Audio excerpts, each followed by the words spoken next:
पाण्याने येतो घरात पैसा।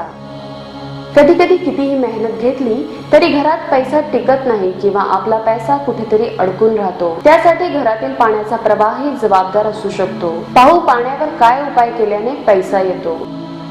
घरात अंडरग्राउंड वॉटर टँक किंवा बोरवेल उत्तर पूर्व किंवा पूर्व दिशेत असलं पाहिजे। घरात उत्तर पश्चिम दिशेला वॉटर टँक असल्यास त्याला कव्हर करावे। येथे धातूच्या कुंड्यात गोल पानं असलेले झाड लावून ठेवावे।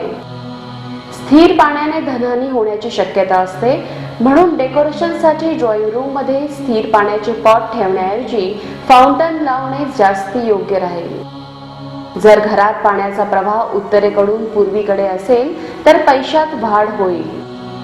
घरातील सर्व नळ व्यवस्थित असले पाहिजे। कोणत्याही प्रकारच्या लिकेजमुळे आर्थिक हानी होण्याची शक्यता असते।